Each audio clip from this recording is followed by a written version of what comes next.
Ok, j'ai une question. Ce serait vis-à-vis de la productivité. Comment est-ce que vous feriez, vous, à notre place en tant qu'étudiant, pour être plus prolifique, produire plus de courts-métrages dans l'année? Parce que c'est un truc qui revient souvent dans les masterclass.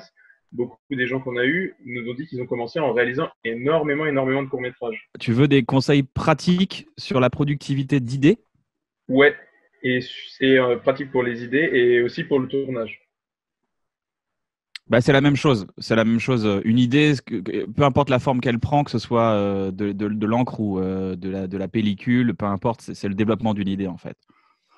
Hmm, je vais dire deux choses qui sont contradictoires. La première, c'est je déteste le mot productivité, que j'aime pas du tout dans l'art.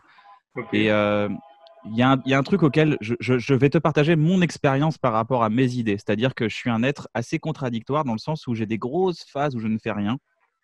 Et j'ai des phases où je peux travailler 18 à 20 heures par jour. Et je mens pas. Quand je dis 18 à 20 heures par jour, c'est genre je dors 4 heures, je me réveille, tournage, montage, étalonnage la nuit, mixage, 23 heures, clac, je dors, hop, je me réveille.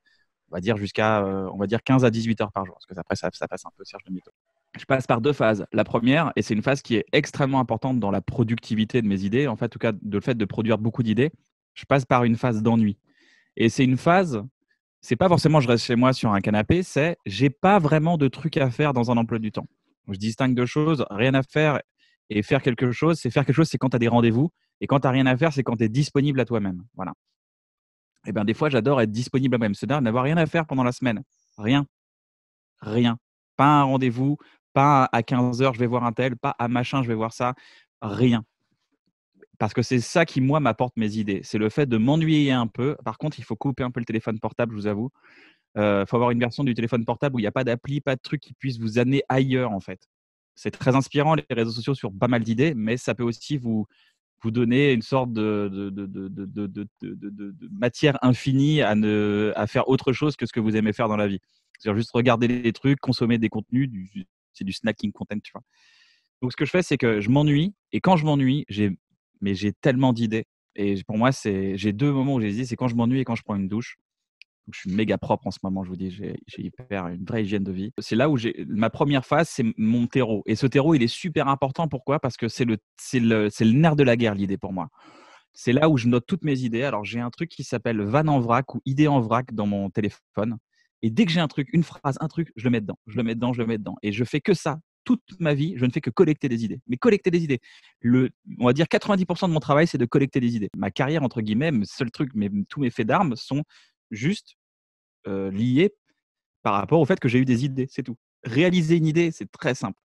C'est très simple dans le sens où il suffit de rédiger et rédiger, c'est très simple. Ça, c'est ma première phase. La deuxième phase, c'est quand on passe à l'action. OK. Par exemple, j'ai plein d'idées.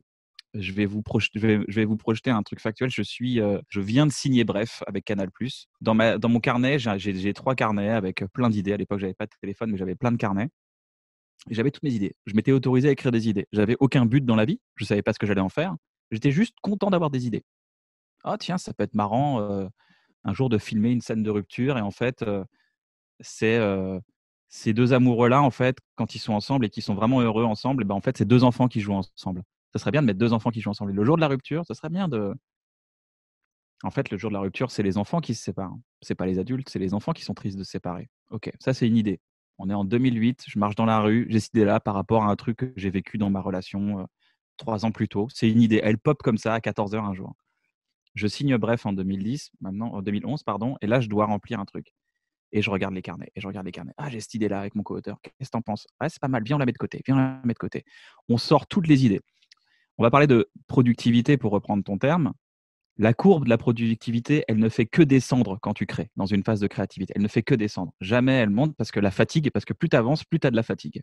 Parce que ça brûle énormément. En tout cas, chez moi, je vais pas non plus, tu vois, ça se trouve, il y a des gens, ils sont in fire sur la dernière minute et tout. Moi, plus j'ai d'idées, après, plus je fatigue.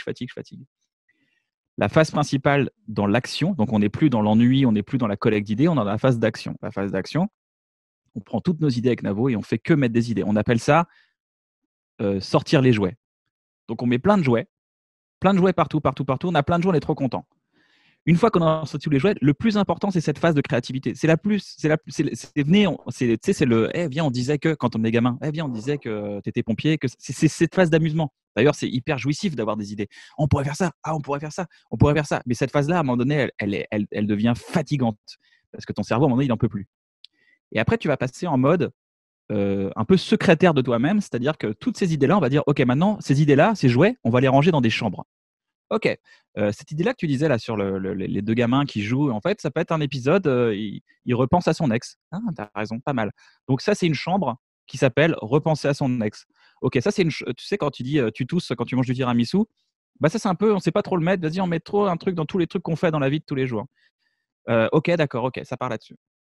Pardon, je parlais pour ceux qui ne connaissent pas, j'ai fait une série qui s'appelle Bref, elle est disponible sur YouTube si vous voulez, vous pouvez la regarder à un moment donné.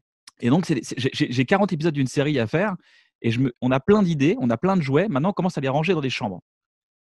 Voilà, on range dans des chambres, on range les idées dans des chambres. Ça, c'est une phase qui est un peu plus comptable dans le sens où tu dis, bon, bah, toutes les idées, tu tries en fait. Ça va là, ça va là, ça va là, ça va là, ça va là, ça va là. Là, à phase de fatigue, on est un peu claqué et on est encore plus claqué derrière. Mais après, qu'est-ce qu'il nous reste? Il ne nous reste plus qu'à rédiger. Rédiger, c'est-à-dire passer 10 à 40 minutes par texte, parce que c'est pas très long de rédiger. Mais une fois que tu as les idées, qu'elles sont toutes assemblées, tu as juste à les mettre, à leur donner un côté organique. Alors ça, tu le fais avec plus ou moins de talent au début de ta carrière, mais au moins, tu as une cohérence qui commence à naître. Tu dis, bah, ça, c'est contradictoire avec ça. Finalement, ces deux idées-là elles peuvent pas vivre ensemble, sauf si je les mets en contradiction. Donc, il faut que je crée un process de contradiction, etc., etc. Et en fait, après, à la fin, quand on est crevé, bah, on n'est que des rédacteurs. Et on est là, on est deux zombies devant des ordinateurs à rédiger des textes. Et ça nous prend vraiment, on va dire, 5% de notre temps. Le plus important, c'était la collecte d'idées. La collecte dans la vie, tous les jours, s'autoriser à noter des idées. Autorisez-vous à noter des idées. C'est là votre essence de notre métier. Une idée de réalisation, ça peut être, tu parlais de caméra, tout ça. Putain, ça peut être trop marrant. J'avais une idée de plan, je vous la partage. Je ne sais pas ce que j'en ferai, mais je vous la partage. C'est un travelling de côté. De côté, on voit quelqu'un marcher dans la rue, d'accord? On marche comme ça. J'ai une idée. Je ne sais pas ce que j'en ferai de cette idée, mais j'aimerais trop m'en servir un jour. Mais en tout cas, elle est dans je vous la partage. On suit la personne de côté, on est sur un travelling latéral comme ça, et la personne continue à marcher. Elle traverse la route, et à un moment donné, elle continue à marcher, mais sur place, mais la caméra part sur la route. Et donc, ce qui est fou, c'est que la personne marche, tu la vois marcher, continue de marcher, mais elle fait du sur place. Mais au lieu d'avancer de gauche à droite, elle va vers le fond. Et en fait, je me suis dit, ce serait trop cool de faire un plan comme ça. Ce serait une voiture travelling à l'envers, en fait. La caméra, elle est là. Il y a un tapis de. Tu vois, et ça peut être trop marrant de penser à la ville, par exemple. Je marche dans la ville et je me mets à penser à la ville dans laquelle je suis en train de marcher. Et en fait, le gars marche dans la ville et la ville, elle avance. Il est sur la route de la ville, quoi. Voilà, cette idée-là, elle m'excite énormément. Voilà, ça, c'est un jouet. Il est là. Je ne sais pas ce que j'en ferai un jour. Il est là. Cette idée-là, ça fait 7 ans que je l'ai eue. Je ne l'ai toujours pas utilisée, mais elle est là. Et elle est dans mes notes.